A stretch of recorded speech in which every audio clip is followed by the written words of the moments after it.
Welcome to the Asbestos Knowledge Empire. What does asbestos management mean to you?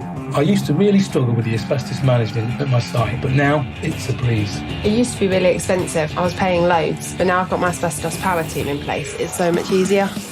Asbestos can be a pain in the arse if not handled right.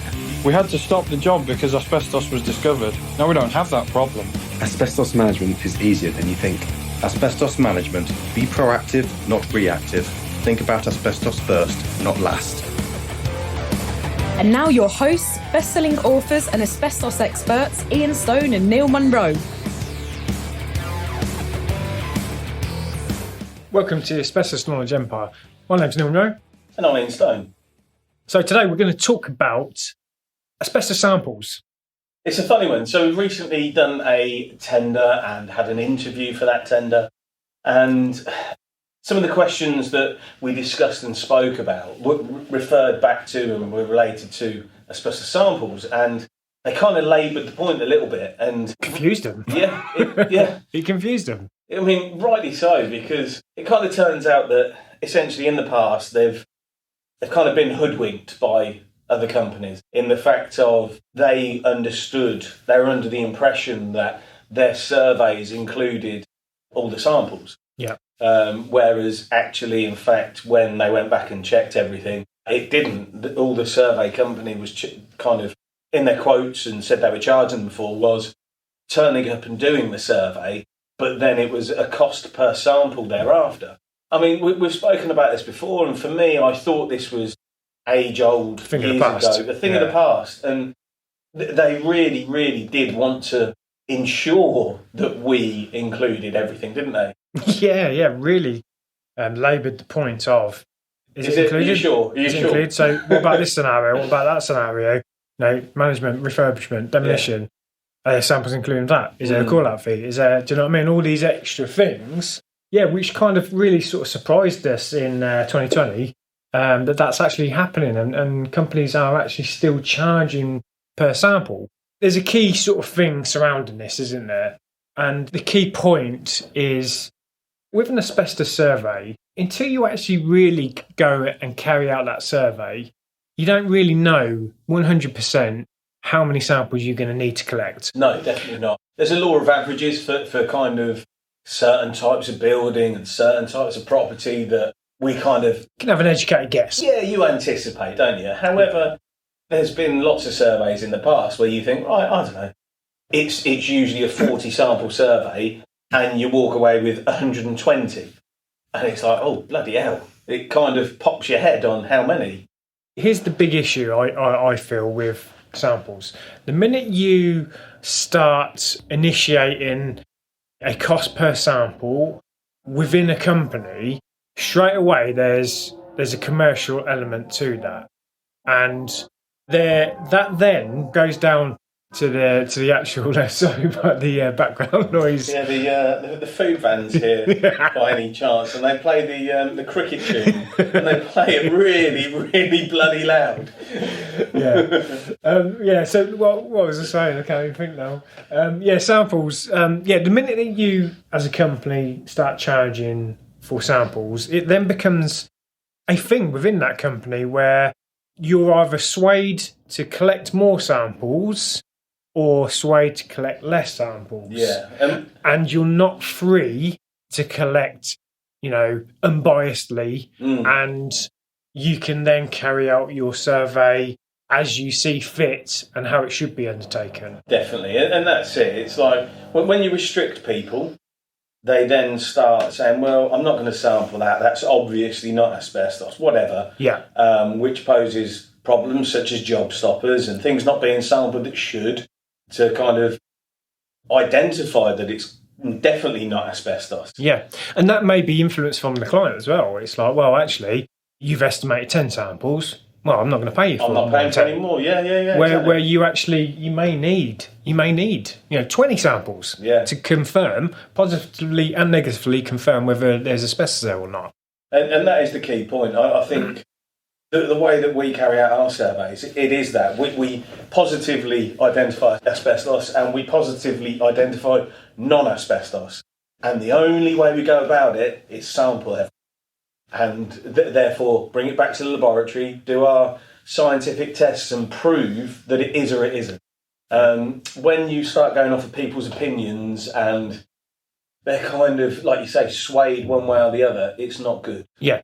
It also kind of puts an added... Stress is probably the wrong word. It's pressure. It's pressure. An added pressure, that's the right word, on the surveyor to be thinking, should I sample it or should I not sample it? Where really all they should be thinking is, I'm identifying it, I see it, I sample it. Yeah. That's it. I mean, could you imagine doing a survey of a property and you're down to take 10 samples and you've done the ground floor and you're on 8? Yeah. You're like, oh shit, I don't know. I've only got 2 samples on there. I've got 2, yeah. Yeah. So then it creates the problem of stupid reference samples being put in all over the show. And like you're saying, like other samples just not being considered and collected when really and truly they should be. Yeah.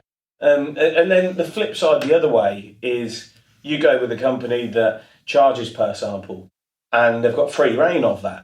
All of a sudden, your great price of a few £100 for the survey, by the time you get your report and the invoice, now becomes a couple of grand because they're charging £30 per sample thereafter, and that kind of thing. And it's easy, and that's what we're trying to say, is that it's easy to sample a hell of a lot of materials to prove that whether they are or are not asbestos. And if an unscrupulous company went down that path, well, you could end up with thousands and thousands of pounds worth of bulk samples that you've got to pay for. Yeah. Fixed cost. Yeah, fixed cost. That's the only way, really, to procure an asbestos survey. I get why some companies do that. And they're not unscrupulous one way or the other. No. But I get it because that's their business model, because they don't have their own laboratory. So as a survey company, they need to allow for a certain amount because they get charged a certain cost for their samples. Yeah. It's kind of fair enough. However, for me, that doesn't work. I mean, that's not the way that we work at Acorn. We've got our own laboratory that analyses all of our samples. We've got lots of full-time lab analysts, and it's for that reason I feel the only way to give a proper product and a proper overview of that property is to give free rein to the surveyors. And if they want to sample, even down to, I don't know, if they want to sample plasterboard that's clearly plasterboard, but they want to prove it to the client for a reason that they've identified on site. Yeah, it might be the person on site has said, exactly. What is that? I'm never sure about that wall. Yeah. And if they want to sample that, if they want to sample man-made mineral fibre tiles that you see in most offices, literally whatever our surveyors want to sample to get the right and correct information over, we're more than happy for that to happen. And the reason that we can do that is because we have got our own laboratory. So we haven't got those ridiculously high sample prices that other surveying companies have to pay an external lab to actually analyse all their samples. All our samples are churned relatively cheaply in-house because we can do it in-house. That's kind of the key point, difference, I think. isn't it? That was just a short one today. It was a short one. It really kind of, I think it shocked us a little bit, didn't it? That in this day and age, they were coming and really, really clarifying those points when, and like I say, we had the conversation. It's standard, it's a no-brainer for us. Yeah, and we understood more about why they were kind of requesting those clarifications, and yeah, it did. It just popped our heads a little bit because it is standard for us, and really did think that it was kind of a thing of the past, but it's not. So it's just something to be really wary of, that you don't want restrictions on samples either way. Fixed cost is the best way because then you know where you're at.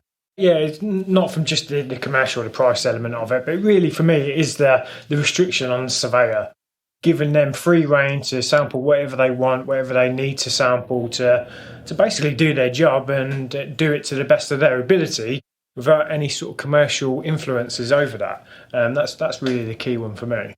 I mean, just before we go, there was one story from years ago. Now, this used to happen. I know of a very large company. They used to pay their surveyors, I don't know, an extra £1 or an extra £2 per sample they collected on surveys. Really? Yeah, and that was kind of a backwards bonus thing that they did because that's what they was agreed with the end client. And there were surveyors earning thousands and thousands of pounds in bonus from taking like really random samples. Yeah, which is actually against UCAS accreditation, isn't it? Exactly. Now, I've not heard about that happening again. I mean, I'm talking donkeys years ago, but that's part of the reason why we went down this route of... Well, I think, can you say, because that company's no longer in existence, is it? I don't know. But best not to name names. Best not to name and shame, eh? Yeah. You never know. You never know if somebody's bought the... It's a previous company. It's not no longer trading. No, exactly. But yeah, look, just wanted to highlight it. That is still going on in 2020. It was shocking to us. Hopefully it kind of furnishes you with good information when you're procuring your next survey to identify somebody that can take all the samples that are needed for a fixed cost. Because that really should then give you the best information. Thanks for listening. Remember, asbestos first, not last.